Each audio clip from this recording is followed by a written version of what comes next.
Kjarnorka orkabundin í frumeindum eða atómum. Þá skjótum við litlum ögnum, nifteindum á ákveðin efni og þá klofna þau sundur í önnur efni og þannig verður til keðjuverkun. Við þetta losnar gríðarlega mikil orka. Þetta gert til dæmis í kjarnorkuverum. Þar þessi orka notuð til þess að sjóða vatn sem og gufu verður í raun gufusprenging sem notuð til þess að snúa hjólum sem framleiða rafmagnið. Þannig að þetta vatn sem kemur hérna út, bæði út af þessu og eins bara það þarf að kæla þetta allt rosalega. Þannig að það þarf að nota mikið vatn í tengslum við kjarnorkuver. Geislunarorka eru rafsegulbylgjur sem koma til dæmis frá sólinni en líka annars konar bylgjur. Það sem við sjáum eru augun í okkur að greina rafsegulbylgjur á ákveðnu bili. En þetta eru útvarpsbylgjur, örbylgjur, innrautt ljós, sýnilegt ljós, útfjólublátt ljós, röntgengeislar og gammageislar. Þetta eru minnst hættulegar bylgjur, þetta eru mest hættulegar bylgjur og verður hættulegra og orku meira eftir sem við komum neðar í listan.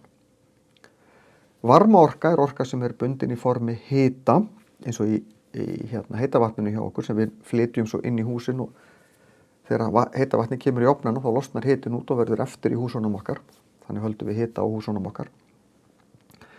En hiti myndast af því það hreyfing í efnunum og varmi svo orkan sem bundin í formi hita. Þannig að því sem við erum með meira af heitu vatni, þeim meiri varma erum við með. Til dæmis ef ég með 40 stiga heitt vatni í svona stórum heitapotti og 40 stiga heitt vatni í svona kakóbolla, þá þetta sama hitastig en það meiri varmi í sundlauginni eða heitapottinum af því það meira vatni í honum. Getum hugsað þannig, það myndi kosta meiri orku að hita upp heitapottin heldur en bollan ef við byrjuðum bara með 10 gráðu heitt vatn. Þannig að varmi orka bundin í formi hita. Hljóðorka svo orka bundin í formi hávaða. Getum yfirleitt ekki nota það mikið nema bara þess að búa til spila hljóð fyrir okkur. En hljóð bara titringur í lofti og eftir því sem við notum meiri orku, þeim mun kraftmeiri verður þessi titringur og þeim mun kraftmeira verður hljóðið. En hljóðið deyr svo út eftir því sem það ferðast lengra.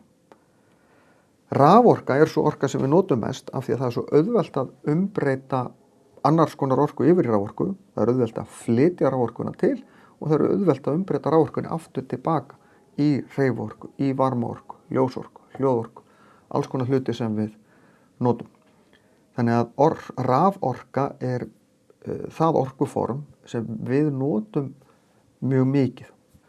Og eins og ég sagði í upphafi, þá eyðist orka ekki, það ekki hægt að búa til orku úr engu. Við getum bara umbreytt orku úr einu formi yfir í annað. En þegar við erum að gera það, þá tapast alltaf smá orka. Þess vegna ekki hægt að nota eina orku til þess að láta eitthvað gerast og það virkar endalaust einhvern veginn. Því að tapast alltaf eitthvað smá á leiðinni. En hvaðan fáum við orku? Á Íslandi notum við jarðhita til þess að hita upp húsin okkar. Það orka sem við fáum bara upp úr jörðinni, varmaorka. 90% af öllum húsum á Íslandi hituð upp með heitu vatni á þennan hátt. Það eru köld svæði, sérstaklega á Vestfjörðum og Austfjörðum, þar sem við höfum ekki fundið nógu mikið heitt vatn til þess að geta nýtt til þess að hita upp öll hús þar. Og þó orðið framfarir í að finna heitt vatn. Það ekki eins heitt og þetta svæðunum eins og hérna í kringum Reykjavík, en við erum að finna vatn sem nógu heitt á nokkrum stöðum. Það eru mikið lífsgæði í því að geta nýtt þetta heita vatn í að hita upp húsin okkar því að annars þyrftum við að nota rafmagn, olíu eða kol eða gas eða eitthvað annað. Á þessum köldu svæðum á Íslandi fyrst og fremst verið að nota rafmagn ef það ekki aðgangur að heitu vatni. Við notum svo heita vatni líka til þess að búa til rafmagn í jarðvarmaorkuverum eins og hérna upp á Hellisheiðarvirkjun. Við erum með jarðvarmavirkjanir út á Reykjanesi. Svo Hellisheiðarvirkjunin, það jarðvarmavirkjun á Nesjavöllum og svo eru 2 fyrir norðan á Þeistareykjum og í Kröflu.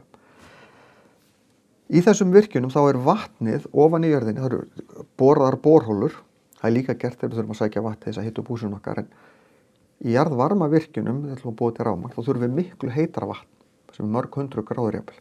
Og það er djúpt ofan í jörðinni. Dýpstu borholurnar eru 3-4 kílómetrar eða svo. Vatnið þarna niðri er mörg 100 gráður, en það síður ekki, af því að það er svo óbóðslegur þrýstingur þarna. Venjulega upp á yfirborðinu síður vatn við 100 gráður, en þarna síður það ekki út af þrýstingnum, en svo er það leitt upp í gegnum borholurnar, í gegnum þessar pípur inn í virkjunina, og þá er þrýstingnum sleppt. Og þá fer vatnið allt í að sjóða, og þegar mikið magna vatni fyrir að sjóða, þá breytist það í gufu, og gufa tekur miklu meira pláss, og það verður hálfgerð gufusprenging sem er notuð til þess að snúa hjólum sem búa til rafmagn. Í vatnsaflsorkuverum, eins og ég nefndi síðast, að þá eru byggð stífla í ánni til þess að safna upp vatni. Því að margar ár eru á Íslandi, þar sem við erum að nota til þess að búa til rafmagn, það eru miklar sveiflur í hvað er mikið vatn. Það er mikið vatn á sumrin, er lítið vatn á veturna. Þá byggjum við stíflu, eins og hérna er Kárahnjúkastífla, til þess að safna vatni við sumarið, til þess að eiga nógu yfir veturinn, því að við viljum geta látið jafn mikið magna rafmagni, vatni sem renni gegn allt árið, til þess að fá alltaf jafn mikið rafmagn. Við notum til dæmis meira rafmagn á veturna heldur en á sumrin, þannig að við þurfum að geyma vatnið frá sumrinu. Við fáum mest rafmagn út úr svona vatnsaflsvirkjun ef að það er nógu mikið vatn sem rennur í gegn og það fellur nógu hátt niður. Því þá er mikil stöðuorka sem umbreytist yfir í mikla hreyfiorku sem snýr hjólunum sem eru tengd við rafala sem að framleiða rafmagnið. Þeim er meiri kraftur á vatninu, meira afl, þeim er meira rafmagn getur við framleitt. Á Kárahnjúkum þá liggur frá stíflunni liggja jarðgöng sem rúmir 60 kílómetrar yfir í stöðvarhúsið, og það saminast göngum frá öðrum minni stíflum líka. Og stöðvarhúsið er inn í fjallinu og það fellur 400 metrar niður í stöðvarhúsið. Þetta er bæði mikið vatn og gríðarleg fallið þannig, en þetta er Kárahnjúkavirkjun aflmesta virkjun á Íslandi. Við notum líka lítillega vindorku og sólarorku til þess að búa til rafmagn, en það er á miklu minni skala heldur en þetta hérna tvennt. Meiri hlutin af rafmagninu sem við framleiðum á Íslandi er búið til í vatnsaflsvirkjunum, svona kringum 1/3 úr jarðvarmavirkjunum og lítill hluti úr þessu. Vatnsaflsvirkjanirnar okkar eru flestar á Þjórsársvæðinu upp á hálendi, en svo er Kárahnjúkavirkjun, en svo eru margar minni virkjanir í kringum landið.